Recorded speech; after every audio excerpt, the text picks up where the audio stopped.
lañ ci apporter une touche pour le faire. Donc je suis en train de travailler sur cette production. D'accord, merci beaucoup Cheikh Oumar Talla ci message de prévention routière bi. Alors Cheikh Oumar, xam nga ni premier ministre le chef du gouvernement Ousmane Sonko. comme ni ñu ko doon defee génn na Sénégal dem Turquie gannaaw bi mu jugee Chine sax. def na fa ay rencontres yu bëri notamment le président Recep Tayyip Erdogan. daje nan mu nekk benn daje bu am solo waaye itam Ousmane Sonko daje na ak les investisseurs turcs waxtaan nañ ci projet yu bëri ñu war a def Sénégal alors sa jàngat ci la sortie du premier ministre Ousmane Sonko ci bitim réew.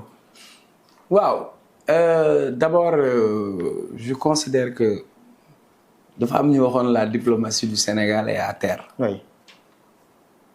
am na sax ñu waxoon ni ñii motuñu.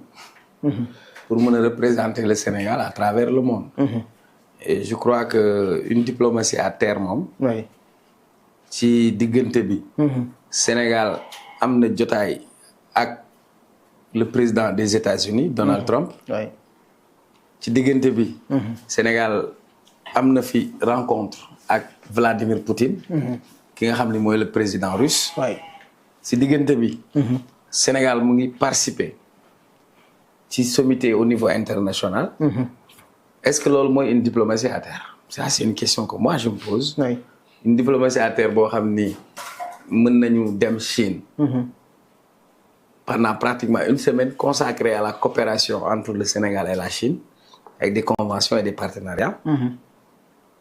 dem Turquie dem Chine. États-Unis. et tey booy lim les grandes puissances du monde. yaakaar naa ñooñu doo leen ci génne. oui. booy lim dëkk yi gën a am développement yaakaar naa réew yi ma la limal doo leen ci génne. kon nag est-ce que loolu mooy une diplomatie à terre? oui.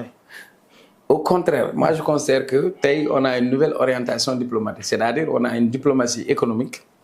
Une diplomatie tournée vers le progrès et la souveraineté. oui. Une diplomatie économique tournée vers le progrès et la souveraineté lu tax ma utiliser ñetti baat yooyu. oui. mooy tey àdduna bi si relation internationale il faut nga mën a positionné wu. xam lan nga doon ak lan nga amee.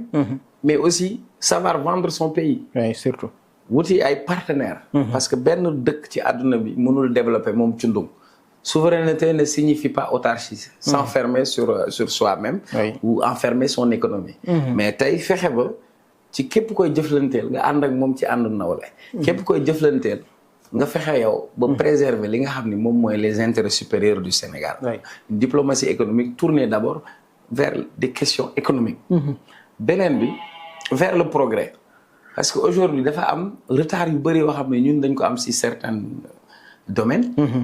yoo xam ni on devra et on doit nous travailler. pour egg à ce niveau. oui. donc nag.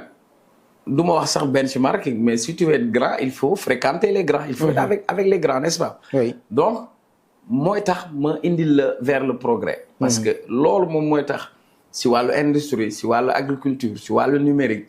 ci yeneen domaine oui. nga mën a lëkkaloo ñeneen ñoo xamante ni. maîtriser nañ domaine boobu. loolu yaakaar naa yokkute lay doon ci yow. beneen bi souveraineté parce que tout simplement ci li nga xam ni yow yaa ko moom yaa koy sàmm. mais ànd ak ñeneen ñi. oui. warul tax yow li nga amee te moom ko fulla gi ak fayda gi ak taxawaay gi nga war a am doo ko am. donc yaakaar naa loolu mooy tey la stratégie diplomatique du Sénégal. oui. Et ce qui fait que aujourd'hui après la Chine après et cetera ensuite beneen opportunité bu ñu am. mooy c'est à deux niveaux. après on va revenir sur ça parce qu'il y a une polémique qui est soulevée avec Guy Marius Sagna. On a la chance d'avoir Diomaye et Ousmane Sonko. Oui. Diomaye, c'est le président de la République qui exerce toute la plénitude. Oui. Et c'est lui qui donne l'orientation stratégique. Sonko est l'opérationnel. Oui. Dans l'opérationnalité. Alors, mais avantage bi ñu am ñun au Sénégal mooy Ousmane Sonko. Ce n'est pas seulement un premier ministre. oui lan mooy. C'est le leader en fait. oui. leadership boobu. boo ko bëggee yamale ci cëru premier ministre da ngay nax sa bopp. parce que yàgg nañu am ay premier ministre mais moom exceptionnalité bi mu am. oui. ak dayo bi mu am moo tax. turam da koo jiitu. oui. booy seet Diomaye bi mu demee toog ak Donald Trump. Première phrase bi Donald Trump wax mooy dama kontaan parce que yéen ku leen gis gouvernement fi nekkoon da leen xeex. ngeen ñafe fayat ba egg donc ça veut dire la révolution politique au Sénégal opérée par Ousmane Sonko. dafa def ay effets à travers le monde. donc dafa am benn mythe boo xam ni mu ngi ci Ousmane Sonko. c'est pourquoi bu mu la bett. am ñu juum. ne waaw premier ministre président moo ko recevoir protocole lalal nañ ko tapis défilé nañ. mais loolu c'est à la dimension de Ousmane Sonko ci dayo boobu la amee. donc loolu nag yàlla moo ko may et puis dañ ko koy nangul et c'est un avantage aussi pour le Sénégal. si on a Ousseynou et Assane. bu Ousseynou jaaree gauche Assane dem droite ku nekk dem wuti ñu for indi ci kër gi. loolu kay. absolument lu kenn di def. ñaar ko daal dëgg. alors beneen bi si Turquie. D'abord il faut savoir que Sénégal ak Turquie du tey lañ am relation. moi j'étais là quand on fermait Yavuz Selim. parce que tout simplement on a eu des pressions du gouvernement turc et cetera Macky Sall avait fermé. en dehors de ça stade Diamniadio bi. Erdogan ñëwoon na parce que ñoom ñoo ko tabax. donc am na sax image bu gars yi di génnee. Macky Sall ak Erdogan lancé le coup d'envoi. am na ay infrastructures yoo xam ne jot nañ ci liggéey. donc comme nag ci kon état lañ nekk mais tey régime bi rôle am mooy. li nga xam ne Sénégal am na ko ci ay acquis. mu gën ko renforcer. gën ko dooleel gën ko ñoŋal. donc nag c'est important. que Sénégal tey orienté wu ci Turquie parce que c'est une puissance non seulement économique. mais aussi c'est une puissance militaire. beneen bi ñun même biñ ne xale bu ñuy jàngal histoire on te parlait de l'empire turc ottoman. loolu beneen aspect la mais la Turquie aujourd'hui dafa nekk à cheval. entre l'Occident et l'Orient. mais aussi Erdogan am benn leadership boo xam ne moo ngi koy jouer sur le plan international. et ensuite Turquie nekk une puissance militaire. nekk aussi une puissance industrielle. ba pare positionné wu sur le plan géostratégique. donc dans ce partenariat le Sénégal y gagne. la Turquie aussi y gagne parce que tey soo xoolee rien qu'à regarder man su may xool damay xool la composition de la délégation. xam nga voyage normal quoi. délégation bi. boo xoolee composition bi nga xam ni kon ci yan axe stratégique la ñu war a dem. sur le plan des partenariats. parce que après le premier ministre on a vu ki nga xam ne moom moo yore ministre des forces armées. waaw ci loolu laa doon ñëw. ça signifie que. parce que yaa ngi da nga loqati sama lanc. comme ni ñu koy waxee. ci biir coopération yooyu nga xam ne coopération militaire ndax jamono ji dañoo nekk ci benn situation boo xam ni les djihadistes ñu ngi ci aux frontières du pays. moo tax le ministre des forces armées le général Birame Diop fexe na ba ñu am benn coopération pour le développement de la cyberdéfense l'amélioration de la surveillance côtière modernisation du système d'armes utilisé par les unités navales ak yu bëri yoo xam ni dafay permettre nu ñu mën a surveiller suñu zone côtière yi de surveiller aussi suñu frontières yi avec des armes sophistiquées pour un tout petit peu prendre li ñuy wax le nouveau fexe ba li nga xam ni moom la ñuy xaarandi wala sax li nga xam ni mooy nekk ay jihadistes yi fëgg ci suñu frontières yi ñu mën leen a def ay prévention yoo xam ni dina leen mën a gën a booster ñu génn zone ouest africaine bi.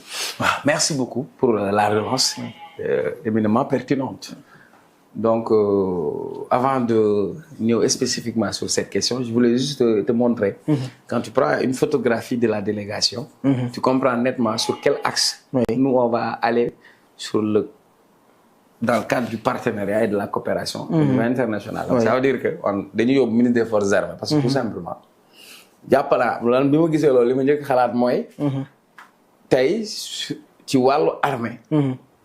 yan la ñu mën a def. sur le plan de la coopération militaire. Comme tu l'as dit, il y a des défis sécuritaires yoo xam ne moo ñuy interpellé parce que naturellement le Sénégal est dans un cercle de feu. tey am na yeneen dëkk yoo xam ne ñu ngi à côté ils ont subi les mêmes sorts. kon doo xaar xoddeeku balaa ngay lakkale loolu la wolof wax. donc ce qui fait que tey il faut nga gën a développer. li nga xam ni moom mooy sa sécurité mais aussi sa capacité militaire. mais aussi gën a fagu gën a defaru yaa ngi tu parles de cyberattaque aujourd'hui même la guerre elle est moderne donc soo xoolee Israël ak Iran la guerre tu n'as pas vu des troupes engagées au sol donc tout se fait avec la technologie tey si wàllu cybersécurité am na ay enjeux yu bëri si espionnage si contre-espionnage donc Turquie aussi boo xoolee ñoom dañu am dispositif boo xamante ni ak industrie militaire bu développé. Et que loolu. bokk na si li ngay njëkk a xalaat même sur la surveillance côtière parce que le Sénégal est pratiquement réew boo xam ne géej gi daf ko wër. si wàllu surveillance si suñu jéeri gi ci suñu géej gi tey ay drone ñooy def guerre léegi. non seulement pour wut ay information mais parfois am na ay attaques yu am à travers des drones. donc loolu yëpp il faut nga méngoo ak jamono li mu laaj. parce que sécurité mënoo ko am 100%. mais pour travailler sur la sécurité. tu dois commencer par anticiper et prévenir. Et la meilleure façon de prévenir, moi, c'est sur ce dispositif. Ensuite, dégg naa même industrie textile, parce que tey ci wàllu yi nga xam ni moom la ñuy sol ci suñu force de défense et de sécurité. war nañu mën a fexe ba am nuñ koy doté ba mën ko defal suñu bopp. et tey ñoom am nañu industrie textile bu développé on va y revenir après. Maintenant soo paree si armée bi tu as vu le ministre de l'agriculture. gis nga ko fa moom it.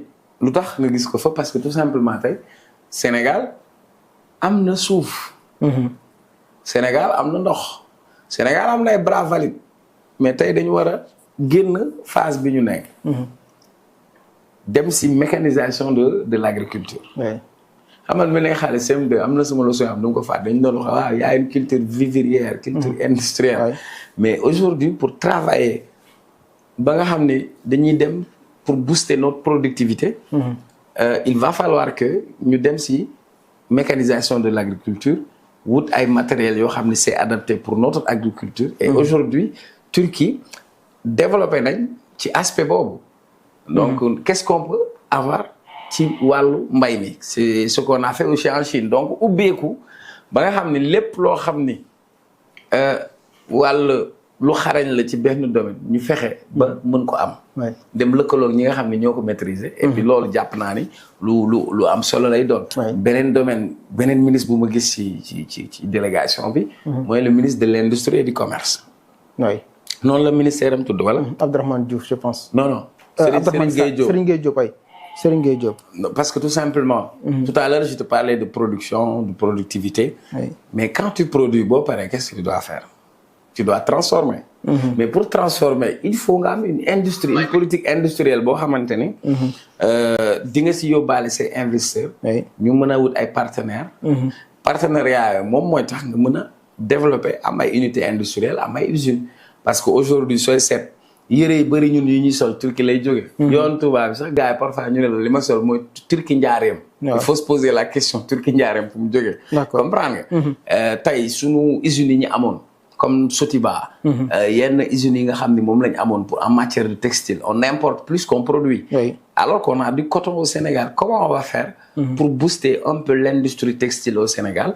et loolu buñ ko booster dina dem ci économie mais aussi dafay impacter directement dans l'artisanat du dëgg. parce que suñu tailleur mën nañ ñëw mais li ñuy ñëw yëpp même président bi yëre yi muy sol sax tissu bi jógewul Sénégal.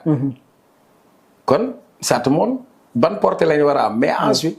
accompagner les investisseurs sénégalais. pour ñu am portefeuille ak carnet d'adresse boo xamante ni dinañ mën a nouer ay partenariats. mën a def ay partenariats public privé. entre les investisseurs turcs et les investisseurs sénégalais loolu ce sera un avantage pour le Sénégal. d'accord yaa ngi koy wax sànq dama juum jaawale ko ak Abdourahmane Sarr le ministre de l'économie. le ministre de l'économie aussi demoon na ànd ak le premier ministre Ousmane Sonko xam ngeen ni fan yi lañ doon présenter le plan de redressement économique et social te am na benn banque buy wuyoo ci Turkish Exim Bank. moom pare na pour accompagner le plan de redressement social économique et social ndax ñu bëri jàpp nañ dañuy presser les Sénégalais pour mën a financer boobu le projet mais dem nañ ba am benn accompagnement de taille boo xam ni moo di la banque publique turque.